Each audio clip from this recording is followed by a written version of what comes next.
Good morning and welcome to the Core Connection. I'm Mira Rubin here with you on the Enlightened World Network. And today's topic is stretching out of our comfort zone into our potentials, into greater fulfillment and a deeper expression. So before we get started on what I hope to be an interesting conversation, let's take a minute or two to get present. So let's take a deep breath in through your nose and hold it. And imagine clean, crisp oxygen flooding your lungs, flowing into your bloodstream, nourishing all your cells, all your organs, bringing vital life energy to your body and being. And as you exhale any tension, stress, negativity, fatigue. And now let's take another deep breath in through your nose and hold it.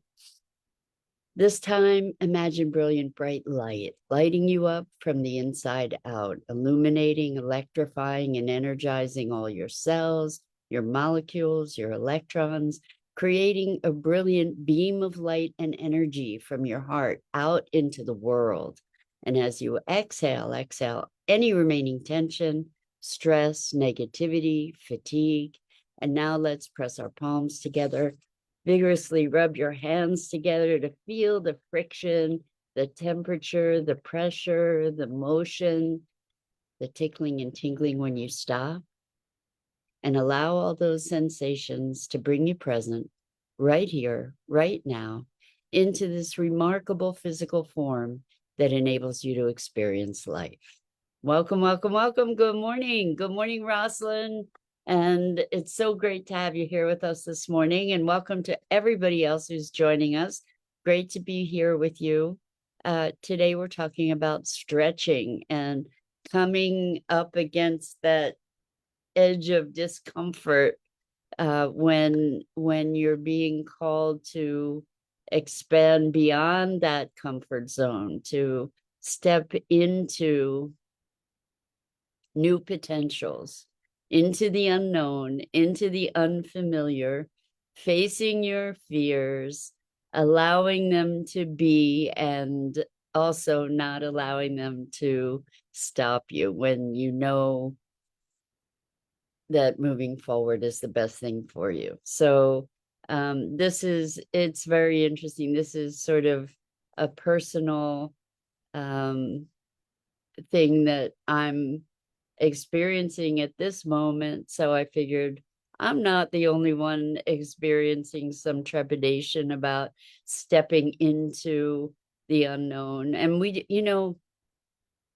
can press ourselves to be doing this with regularity rather than getting complacent. There's a way where we can stretch ourselves that is really vitalizing. And it's been coming up for me in several different areas lately, so I get to share that with you, and hopefully we can muster our courage together to step into greater aliveness.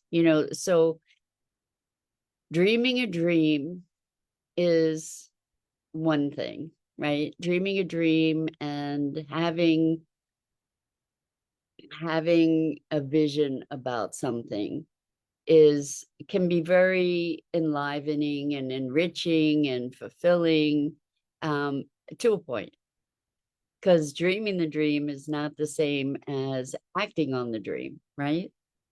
So it's when we take our inspired dreams into action that we're really on the edge of that creativity and that potential. And it's on the edges. And this is actually a permaculture concept. It's on the edges that the potentials are most fertile, because there's this transition point, this liminal space from one space to another. And it's interesting because these transitions are not necessarily linear. They're often kinds of quantum transitions, where we actually make a jump from one state to another. We prepare, or not, but then there's this jump, and it's kind of this leap of faith in its way into a space of the unknown, where we're up against the limitations that we've established for ourselves. And um, so most recently, and maybe, you might find this funny, but I I was very intimidated by, I decided to get an e-bike because it's very hilly around where I live, and I want to be able to get around. I want to be able to be outside more and exercise and explore and be in nature and all of that good stuff. And typically, to get anywhere, I have to drive there. And if I were to bicycle, the hills are so um, big that I never got the opportunity to actually build up stamina to be able to ride my bike very much. So anyway, I decided to buy an electric bike, and I had never ridden one, and it was all very intimidating buying the right one, not knowing much about bicycles and less about electric bicycles. Anyway, so I bought one. And then oh, and there were all these questions like, is it going to fit where I need to put it inside? Am I going to be able, because it's heavy, it's like 65 pounds before adding anything to it. Am I going to be able to get it up the steps to put it where I need to put it? And all these questions that could have been stopping points for me. And maybe they don't seem like much in the way of obstacles, but they were working on me. Like I was experiencing, I'm going to have to manage this somehow. And it's a folding bike too. So, there's lots of different parts, and charging the battery and putting the right pressure in the tires and having the right equipment and the right riding gear, and it's winter time. I mean, like all these excuses and obstacles that I could have bowed to. And instead I just dove in with intention. And as it's turned out, it's kind of awesome. I'm able to get the bike up the steps. It's not easy, but I'm able to do it, and I'm able to fold it up, and it fits in the place where it needs to fit, which is awesome. And then I was riding it, and that's a whole other that's a whole other thing, is developing the skill in riding and learning how to maneuver the speeds and the gears and the electric and all the stuff. So I was riding, and the wind is wishing by, and I'm enjoying this. So far I've only ridden it twice, but it, I'm getting everything put together so that I'm going to be doing this more often for sure. Anyway, so I'm riding down the street and I'm hearing the wind, and I realize I can't hear a car. And so now I need to get mirrors, and I wanted to get a basket, and I wanted to mount the locks on it and all these things. So I took it to the bike shop. Well, the whole thing about getting it to the bike shop was I have to lift it into the car. Am I going to be able to get it into the car? So it's so interesting to me that we find all these ways to challenge ourselves and then worry ourselves, right? So here are these things. I don't know if I can, and I'm committed to having it work one way or another. I get the thing into the car, I get it to the bike shop. They do all the extras. Now it weighs more. So I have to get it out of the car. I have to get it back into where it belongs. And the thing is that I did it. I was intimidated by it. I noticed my resistance. Hello, Star. Welcome. So wonderful, wonderful to have you here joining us from Utah at such an early hour. That's wonderful. Thank you for being here with us. So we're talking about stretching. So this is a little stretch, right?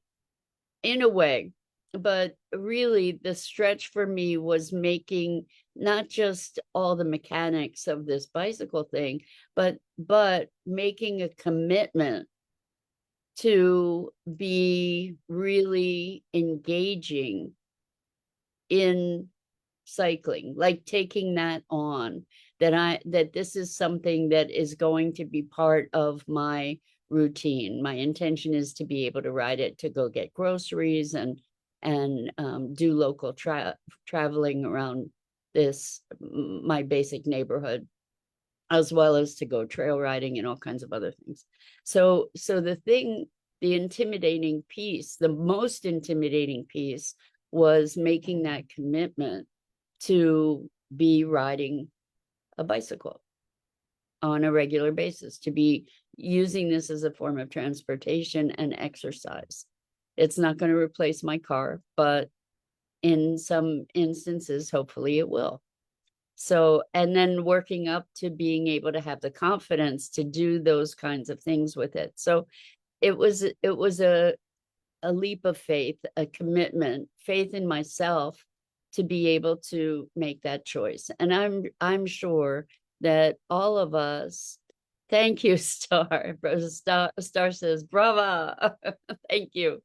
But I am quite certain that this is just an example that I'm hoping you can relate to in your own life, where there are things that you desire or you dream of, and there's all kinds of excuses and resistance and reasons to not move forward, ways that you just allow yourself to be in the dream rather than implementing the dream.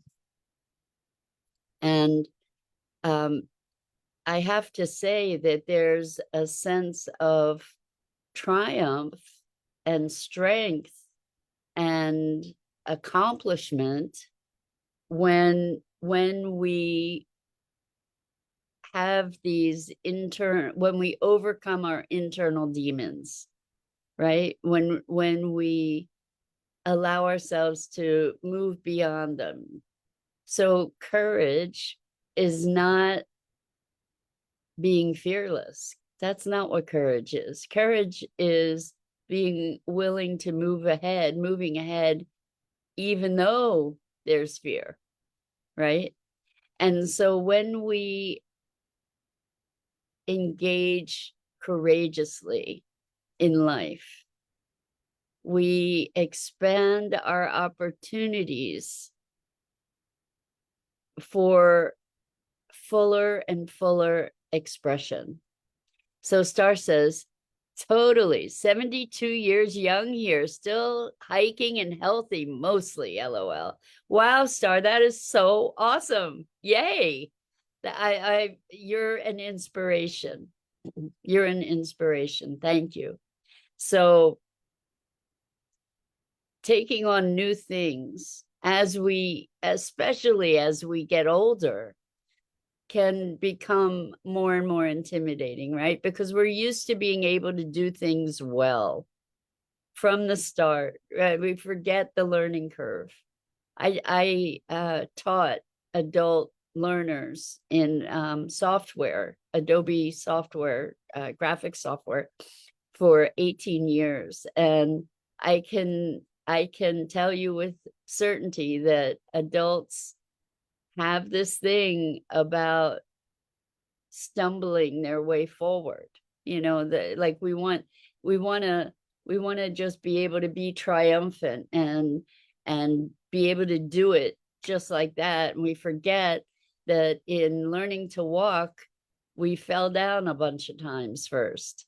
And so this fear of failure comes very much from the way that we contextualize failure, like it's a bad thing, instead, and like we've failed, instead of we're in a learning curve. I believe they said Edison found I don't know, hundreds, if not 1,000 ways to not create a light bulb that worked. And so there was what could have been considered failure after failure after failure. But it could also have been considered refinement after refinement after refinement. So Star says, yes, chills of recognition. It's a unique phase of life for sure. Well, you know, I can say that this fear of failure actually is part of pretty much every stage of life, except when you're a little kid, probably, because the little kid doesn't know about doing it right. They're just trying to do it, right? They're going to figure out how to do it. And there's that movement toward, instead of the resistance that we as adults can experience and conjure for ourselves. So the other thing that is testing my courage is, if any of you who've been around here for a while, I have been talking about this course that I'm creating, and it's a course on enough, and it's sort of focused around money, but that's not, money is more a symptom than a cause in this context. Anyway, so I am committed to doing this, and I notice that I have a lot of resistance on so many different levels about it, you know, about high visibility, which is really interesting too. I mean, given here we are every weekday morning, we're talking, and it's a public venue, and the truth is that I don't believe that many people see this stuff.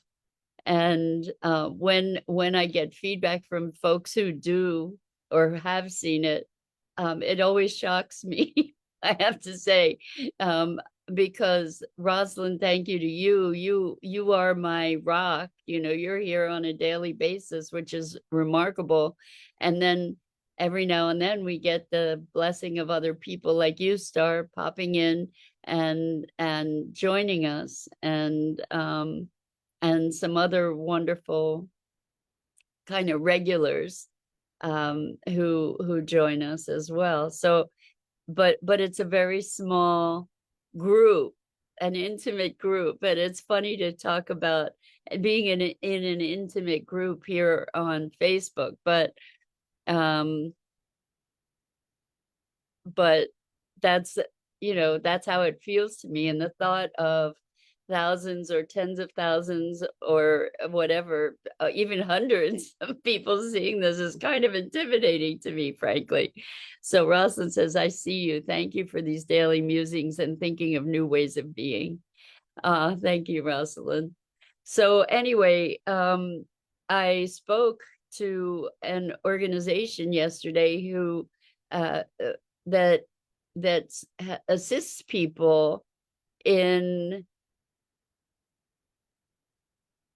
building their audience.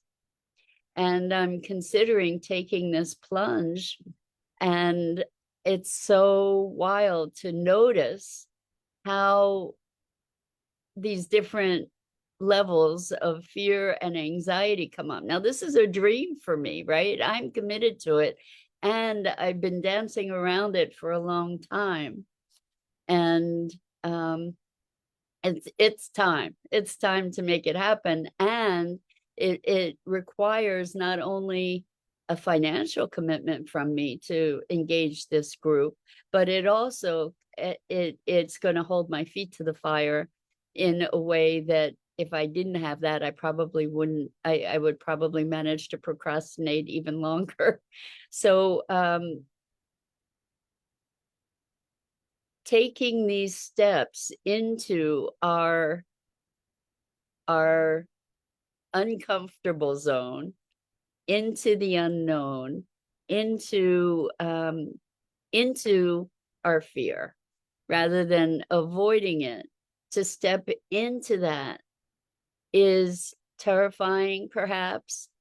And that terror is also incredibly vitalizing.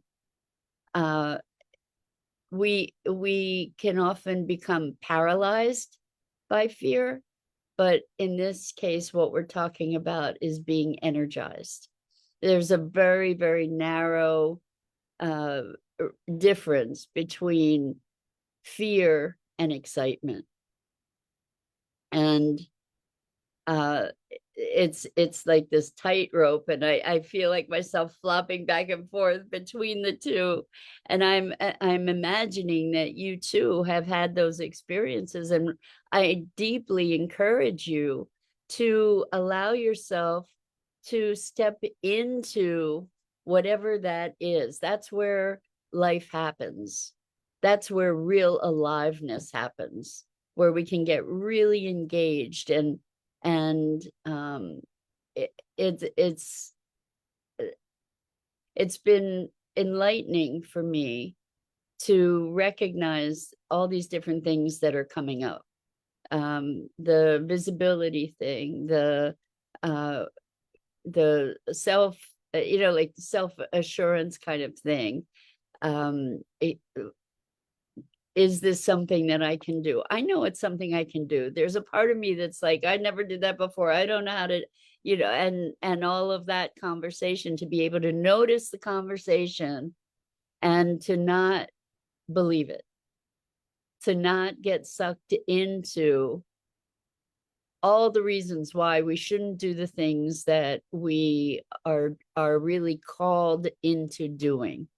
And one of the things that is exceedingly powerful in supporting us in taking on those kinds of objectives or those kinds of dreams is to have a bigger why. So for me, building my audience personally, it's not a personal need for me. Like I don't particularly love the limelight. Some people do, but years ago, I remember someone who introduced me and said she's really bad at self-promotion because I'm not interested in the limelight. However, what I am interested in is making a difference. What I am interested in is elevating consciousness, and that's the service that I do.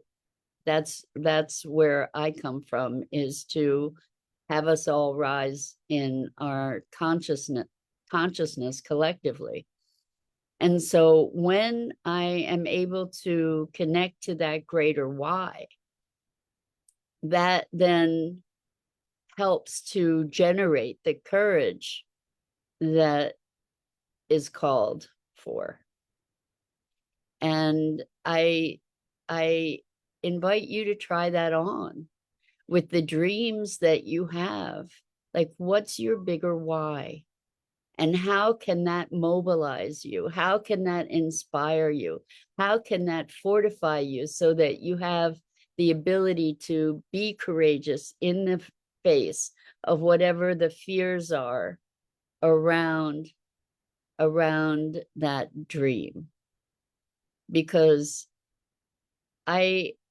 one of my working hypotheses is that it's our dreams that we came here to fulfill, that is our service to life, that as we connect most deeply to the authentic yearnings of our heart and act in accordance with those yearnings, that is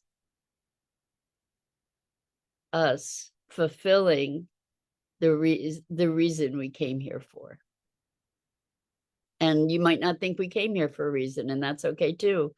These are just my hypotheses. Try it on. Having a sense of meaning. We make our own meaning. And to have a sense of purpose and meaning is one of the greatest gifts I've ever had in my life. I remember growing up feeling like, what am I doing here? what is this about? Really feeling quite alien. And I would just pray, plead, just let me know what I'm here to do and I'll do it. And then I think what happened is I deliberately sought to recognize my purpose.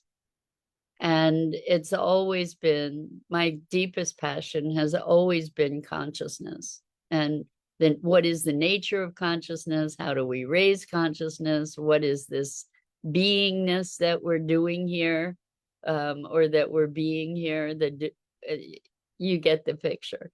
So, so finding that sense of why gives us the strength, and it is a source of courage for us to be able to move into the fulfillment of our dreams.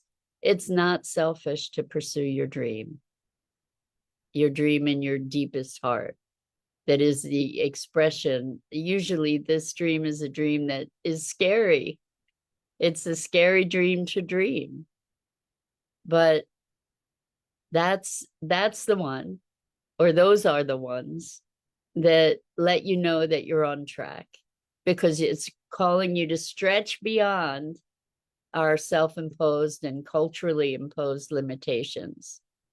So what we need to do is we need to, in fulfillment of those dreams, we need to rise to become our greater selves in order to fulfill that dream. And there's no limit to that rising.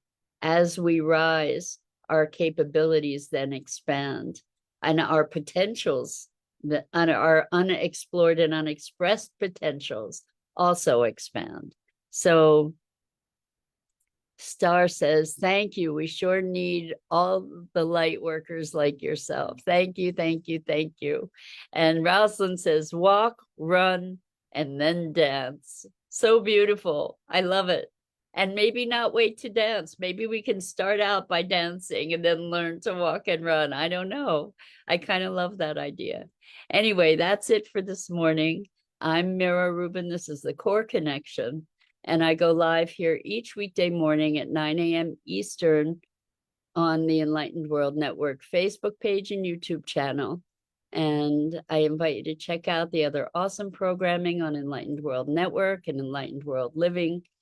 And I deeply, deeply, deeply appreciate the opportunity to commune with you these mornings with these musings and to explore ways of being and what it is to be human. So, and beyond. So until next time, so much love to you.